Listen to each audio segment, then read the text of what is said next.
नमस्कार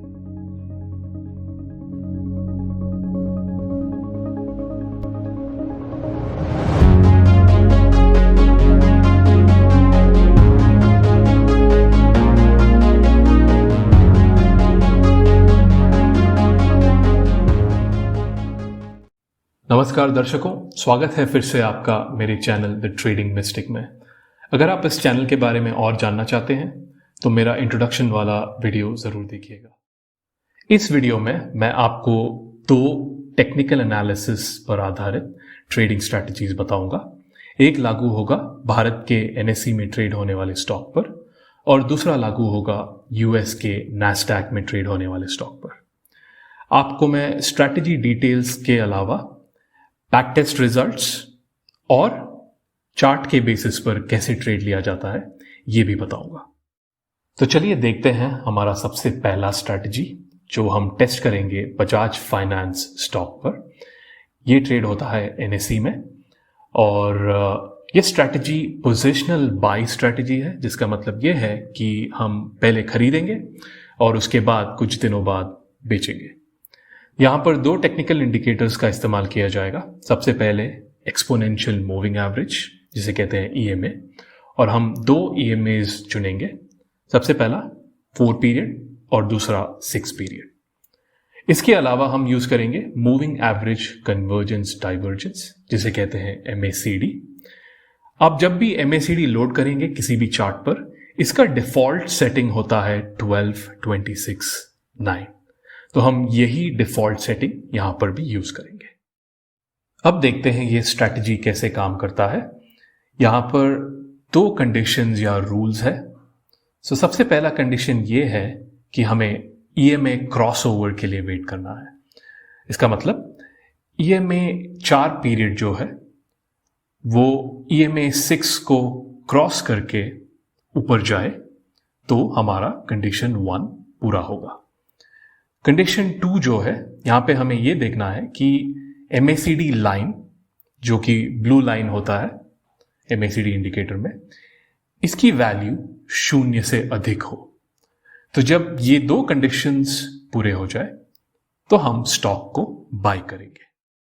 ये स्ट्रैटेजी आप अप्लाई करेंगे मार्केट क्लोजिंग पर 5 से 10 मिनट मार्केट के बंद होने के पहले। और जैसे ही आपको बाय सिग्नल मिलता है आप स्टॉक खरीदिए और आपको बेचना है चौथे दिन में फिर से मार्केट क्लोजिंग पर। तो चलिए चार्ट के माध्यम से जानते हैं इस स्ट्रैटेजी को ट्रेड कैसे किया जाता है। तो आपके सामने है बजाज फाइनेंस का चार्ट tradingview.com पर, और किसी भी दिन का अगर आपको स्टॉक प्राइसेस चेक करना हो तो टॉप पर आपको ओपन, हाई, लो और क्लोजिंग प्राइसेस दिख जाएंगे। ये जो ब्लू लाइन है यहाँ पर वो है EMA 4 और रेड लाइन जो है वो EMA 6 है, और EMA की वैल्यूज यहाँ पर आपको दिख जाएगी। नीचे ये जो इंडिकेटर है ये MACD है और जो ब्लू लाइन है इसे कहते हैं MACD लाइन। तो चलिए देखते हैं कंडीशन 1 मीट होता है या नहीं। तो हम जाएंगे 13 अगस्त को अगर आप EMA 4 और 6 के वैल्यूज चेक करते हैं जो है 6179 और 6190 पर, तो हमें पता चलता है कि EMA 4 अब भी EMA 6 से कम है। चलिए अगले दिन जाते हैं 16 अगस्त और यहां पर देखते हैं कि EMA 4 है 6258 पर जो EMA 6 से अधिक है। ओके, तो इसका मतलब यहां पर EMA क्रॉसओवर हो चुका है और EMA 4 EMA 6 के ऊपर क्रॉस हो चुका है। तो पहला कंडीशन हमारा सेटिस्फाई हो गया। तो हम देखते हैं अब MACD। तो अब आप नीचे आएंगे तो MACD ब्लू लाइन जो है उसकी वैल्यू 42.94 है। तो MACD लाइन 0 से अधिक है, 42 पर है, तो दूसरी कंडीशन भी सेटिस्फाई हो गई। तो हम बजाज फाइनेंस को अब खरीदेंगे। अगर आप देखोगे एंड ऑफ डे अगर हमें खरीदना है तो क्लोजिंग प्राइस 6377 पर दिख रहा है, तो हम बजाज फाइनेंस को करीबन उस प्राइस पर खरीदेंगे।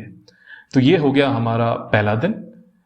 तो यहां रहा दूसरा दिन, ये तीसरा और चौथा दिन 20 अगस्त को हम बजाज फाइनेंस को बेच देंगे मार्केट क्लोजिंग पर।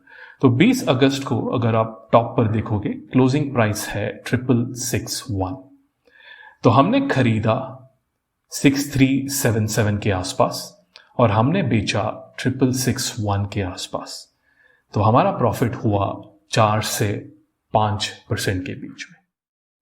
चलिए अब बैक टेस्ट रिजल्ट्स देखते हैं बजाज फाइनेंस के इस ट्रेडिंग स्ट्रैटेजी का। मैंने डेटा लिया है पिछले 8 साल का, 2014 से लेकर 2021 तक, और ये रहा रिजल्ट। टोटल ट्रेड्स या बाई सिग्नल्स मिले हैं हमें 76।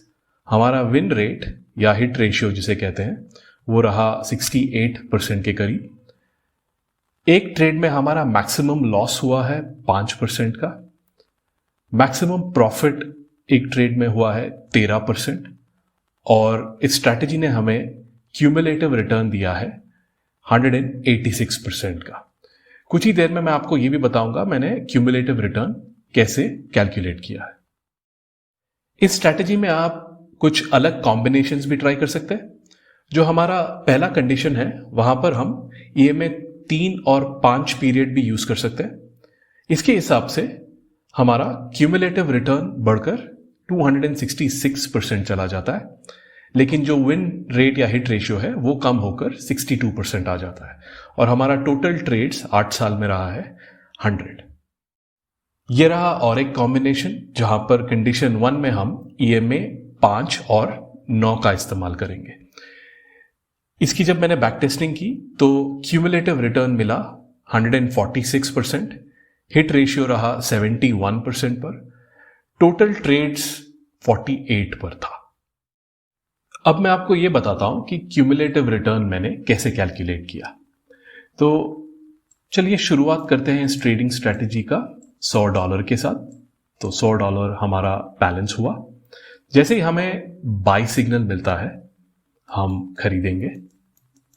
तो ये हो गया हमारा डे 1 जब हमने खरीदा $100 का। हम स्ट्रैटेजी के हिसाब से बेचेंगे चौथे दिन। ठीक है, तो यहां पर हम सेल लिख देंगे। चलिए अज्यूम करते हैं कि हम इस ट्रेड में 5% प्रॉफिट कमाते हैं। ठीक है, 5% अगर हम प्रॉफिट कमाते हैं तो जब हम बेचेंगे तो हमारा अकाउंट बैलेंस 105 हो जाएगा। $100 जो हमने इन्वेस्ट किए थे इस ट्रेड में प्लस जो $5 प्रॉफिट है। अगर हमारा लॉस होता है तो हमारा बैलेंस $95 हो जाएगा। ये तो सरल गणित है, सबको पता है। तो अपना जो अगला बाई सिग्नल है, चलिए यहां हमें बाई सिग्नल मिलता है दूसरा वाला। जब हम स्टॉक खरीदेंगे यहां पे तो हम हमारा पूरा बैलेंस यूज करेंगे, चाहे वो $105 हो या $95 हो। सारा पैसा हम अगले बाई में लगा देंगे। और यही हमें, जब तक हम स्ट्रैटेजी फॉलो कर रहे हैं तो हमें ये रूल फॉलो करना होगा। और एक बात का ध्यान मैंने रखा है कि चलिए यहां पे हमने खरीद लिया डे 1 पर, तो हमने सारा $100 लगा दिया। तो डे 2 और डे 3 हमारे पास कोई पैसा नहीं है क्योंकि हमने बेचा नहीं है अब तक। तो अगर डे 2 और 3 में हमें कोई भी बाई सिग्नल मिलता हो, ओके, तो हम उसे इग्नोर करेंगे। ठीक है, तो ऐसे करते करते अगर समझिए 1 साल बाद हमारा ट्रेडिंग बैलेंस हो जाता है $200, तो हम कह सकते हैं कि हमारा लगाया हुआ $100 आज $200 बन गया है। तो इसके हिसाब से हमारा प्रॉफिट हुआ 100% का। आगे बढ़ते हैं यूएस मार्केट्स की तरफ। अब मैं जो आपको स्ट्रैटेजी बताऊंगा ये लागू होगा एग्जैक्ट साइंसेस स्टॉक पर जो ट्रेड होता है नैस्डैक में। फिर से ये एक पोजिशनल बाई स्ट्रैटेजी है जिसमें हम पहले खरीदेंगे और फिर कुछ दिनों बाद बेचेंगे। यहां पर 3 टेक्निकल इंडिकेटर्स का इस्तेमाल किया जाएगा। एक है एक्सपोनेंशियल मूविंग एवरेज ईएमए, हम 3 पीरियड और 5 पीरियड ईएमए यूज करेंगे। दूसरा है रिलेटिव स्ट्रेंथ इंडेक्स, जिसे कहते हैं RSI, तो हम 14 पीरियड RSI यूज करेंगे। और तीसरा है स्टोकेस्टिक ऑसिलेटर, जिसमें दो लाइंस होते हैं, एक होता है परसेंटेज K लाइन और दूसरा परसेंटेज D लाइन। तो इस स्ट्रैटेजी में हम 4 पीरियड वाला परसेंटेज K लाइन को ट्रैक करेंगे। देखते हैं ये स्ट्रैटेजी कैसे काम करता है। तो यहां पर 3 कंडीशंस है। कंडीशन पहला, EMA क्रॉसओवर, जो आप सब जानते ही है। EMA 3 को क्रॉस करके EMA 5 के ऊपर जाना है, और जब ये क्रॉसओवर होगा तो कंडीशन 1 हमारा पूरा होगा। कंडीशन 2, आज का जो RSI है, या जब भी हम ये स्ट्रैटेजी यूज कर रहे हैं तब की जो RSI वैल्यू है, उसकी वैल्यू पिछले दिन के RSI की क्लोजिंग वैल्यू से अधिक होनी चाहिए। और तीसरा कंडीशन ये कहता है कि परसेंटेज K लाइन की वैल्यू पिछले दिन के वैल्यू से अधिक होनी चाहिए। तो जब ये 3 कंडीशंस पूरे हो जाएंगे तो हम एग्जैक्ट साइंसेस का स्टॉक खरीदेंगे। ये स्ट्रैटेजी आप अप्लाई करेंगे मार्केट क्लोजिंग पर 5 से 10 मिनट मार्केट के बंद होने के पहले। और जैसे ही आपको बाय सिग्नल मिलता है, आप स्टॉक खरीदिए, और आपको बेचना है चौथे दिन में फिर से मार्केट क्लोजिंग पर। यह आपके सामने आ गया एग्जैक्ट साइंसेस कॉर्पोरेशन का चार्ट tradingview.com पर। तो चलिए समझते हैं इस स्ट्रैटेजी को। अगर आपको स्टॉक प्राइसेस चेक करना हो किसी भी दिन का, तो यहां टॉप पर आपको ओपन, हाई, लो और क्लोजिंग प्राइसेस दिख जाएंगे। ये जो ब्लू लाइन है ये 3 पीरियड EMA है, और जो रेड लाइन है ये 5 पीरियड EMA है, और इनकी वैल्यूज आपको यहां दिख जाएगी। तो चलिए देखते हैं कंडीशन नंबर 1 हमारा पूरा होता है या नहीं। तो हम चलेंगे 4 जून को, और यहां पर अगर आप देखोगे तो EMA 3 107.69 पर है और EMA 5 108.03 पर है। इसके हिसाब से EMA 3 अब भी EMA 5 से कम है। तो चलिए अगले दिन चलते हैं 7 जून को। तो यहां पर EMA 3 है 109.88 और EMA 5 109.37। तो यहां क्रॉस ओवर हो चुका है और EMA 3 EMA 5 के ऊपर जा चुका है। तो पहला कंडीशन हमारा पूरा हो गया। ये मैंने बाकी के 2 इंडिकेटर्स भी यहां लोड कर लिए हैं। जो रेड लाइन है इसे कहते हैं RSI, और इसकी वैल्यू आपको यहां पर लाल में दिख जाएगी। इसके नीचे है स्टोकेस्टिक ऑसिलेटर, जिसमें ये जो ब्लू लाइन है इसे कहते हैं परसेंटेज K लाइन, और इसकी वैल्यू आपको यहां पर दिखेगी। फिर से चलते हैं 7 जून को और देखते हैं कंडीशन 2 और 3 पूरा होता है या नहीं।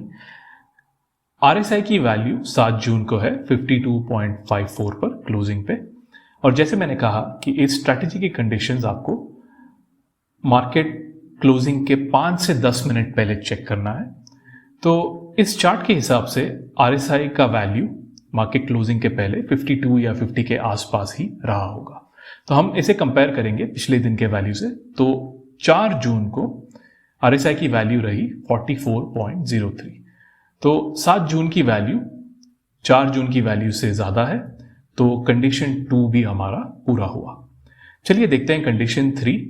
तो यहां पर परसेंटेज K लाइन की वैल्यू 45.51 पर है। इसे कंपेयर करते हैं पिछले दिन की वैल्यू से, और पिछले दिन 4 जून को परसेंटेज K की वैल्यू 26.32 पर थी।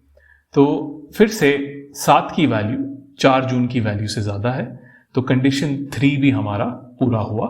तो हम एग्जैक्ट साइंसेस का स्टॉक खरीद लेंगे लगभग क्लोजिंग प्राइस के अराउंड। तो अगर आप ऊपर देखोगे तो क्लोजिंग प्राइस 112.06 है, तो इस प्राइस के आसपास हम खरीदेंगे। तो ये हुआ हमारा पहला दिन, फिर दूसरा, ये तीसरा, और यहां चौथा 10 जून को हम ये स्टॉक बेचेंगे क्लोजिंग प्राइस के आसपास, जो है 121.91। तो हमने खरीदा 112 के आसपास, हमने बेचा 121 पर, और हमारा प्रॉफिट हुआ 8 से 9% के आसपास। अब देखते हैं एग्जैक्ट साइंसेस के इस ट्रेडिंग स्ट्रेटजी का बैक टेस्ट रिजल्ट्स। तो यहां पर भी मैंने यूज किया है पिछले 8 साल का डेटा, 2014 से लेकर 2021 तक। टोटल बाय सिग्नल्स हमारे हैं 126। हमारा विन रेट रहा है 60% पर। मैक्सिमम लॉस हुआ है एक ट्रेड में 15% का, और मैक्सिमम प्रॉफिट एक ट्रेड में हुआ है 40% का। ये हुआ 2018 में कभी। और इस स्ट्रैटेजी का क्यूमुलेटिव रिटर्न रहा है 563%। आशा है कि आपको ये वीडियो और ट्रेडिंग स्ट्रैटेजीज अच्छा लगे, और कई सारे स्ट्रैटेजीज को लेकर मैं वीडियोस बनाऊंगा और आपके साथ मेरे चैनल द ट्रेडिंग मिस्टिक में शेयर करता रहूंगा। आप में से कई सारे लोग ट्रेडिंग की दुनिया में नए भी होंगे, तो मैंने जो भी टेक्निकल शब्द यूज़ किए, MACD, स्टोकैस्टिक और कई सारे, इन पर भी छोटे छोटे वीडियोस बनाऊंगा ताकि आप ये कॉन्सेप्ट्स अच्छे से समझ सके। अगर आपको ये चैनल अच्छा लगा तो कृपया स्क्रीन के नीचे जो सब्सक्राइब बटन है उसे क्लिक करें। बहुत बहुत धन्यवाद आपका।